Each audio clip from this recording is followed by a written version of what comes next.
Hello বন্ধুরা, already আমার কাছে ব্ল্যাক বুক রয়েছে। তারপরও বই কেনার একটা হিড়িক আমার মধ্যে আছে, এই কারণে আবার একটা ভোকাবের বই কিনে নিয়েছি। চলো তোমাদের সঙ্গে একটু শেয়ার করি। যেহেতু আর.জি. বিক্রমজিৎ অ্যাপে আমি সাবস্ক্রিপশন নিয়েছি যে হ্যাঁ, অঙ্কে স্পিড বাড়াতে হবে, ইংলিশে স্পিড বাড়াতে হবে, রিজনিং স্পিড বাড়াতে হবে, এই অনেক কিছু দেখে টেকে ভাবলাম নিই যে কি হয়। মোটামুটি আমার যেখানে যেখানে একটু দুর্বলতা ছিল সেই টপিকগুলো আমি আবার দেখছি।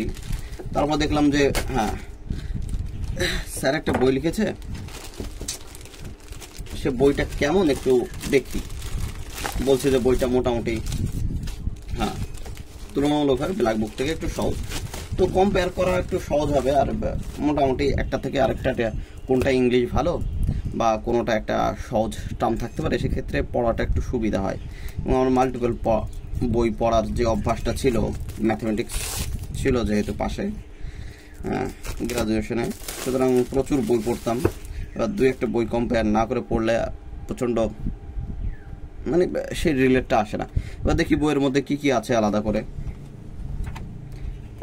এটা তোমাদেরকে একটু দেখিয়ে দিই, থার্ড এডিশনের বই। এখান থেকে একটু দেখতে অসুবিধা হচ্ছে, এখানে দেখতে পাচ্ছ থার্ড এডিশন বল।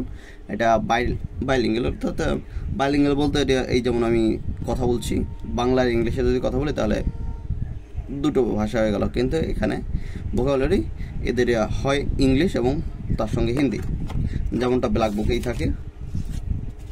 আর এখানে সুবিধাটা কি, এখানে মোটামুটি ব্ল্যাক বুকের থেকে তো একটু কম, হয়তো একটু কম, যেহেতু এটা একটা একটু চিকন বই হতে পারে। এবার স্যার যেভাবে পড়ায়, যেহেতু আমি স্যারের ইউটিউবের সমস্ত ভিডিওগুলো ফলো করছি, সেভাবে বলতে পারি যে আমি যদি এখান থেকে একটু দেখি আর ইউটিউবে যদি একটু ফলো করি তাহলে হয়তো একটু সুবিধা হবে কম্পেয়ার করতে এবং পড়াশোনার ক্ষেত্রে। আর ইংলিশের গ্রামারও ওখান থেকে আবার দেখছি যে হ্যাঁ, যেখানে যেখানে সমস্যা সেগুলো আবার দেখি।